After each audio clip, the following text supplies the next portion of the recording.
চুপচাপ থাকেন। তো যখন ফিরে আসবেন হঠাৎ করে একজন লোক আসছে, এসে বলছে, আলী তুমি কি এই উটটা কিনবা? উট? বলেন কি? তো আলী বলছে, না ভাই টাকা পয়সা নাই, কেনার সম্ভব না। তো বলছে, তোমাকে আমি এইটা এখন দিচ্ছি, তোমার যখন বিক্রি করার সুযোগ হবে তখন বিক্রি করবা, তোমার লাভ তুমি রাখবা আর আমারটা আমাকে দিলেই হবে। তো আলী বলছে, ঠিক আছে দাও। জাস্ট উটটা নিয়েছে, উট নিয়ে বাসায় ব্যাক করবে, আবার আরেকজন আসছে, বলছে ভাই এর দাম কত নেবেন বলেন। বলছে ভাই আপনি দাম বলেন। যে উটের দাম হোক 200 দিরহাম, ওই লোক আগেই বলছে আমি এটাকে তোমার কাছ থেকে 300 দিরহাম দিয়ে ক্রয় করে নিব।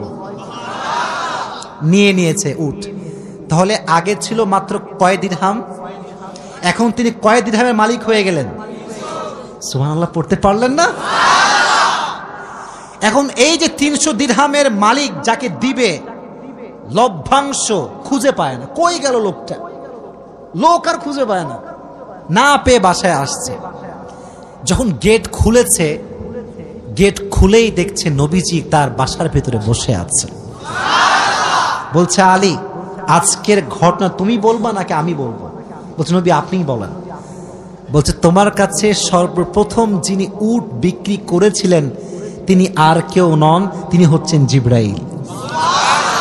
আর যিনি ক্রয় করেছেন 300 দিরহাম দিয়ে, সে কোনো মানুষ নয়, তিনি হচ্ছেন ইসরাফিল।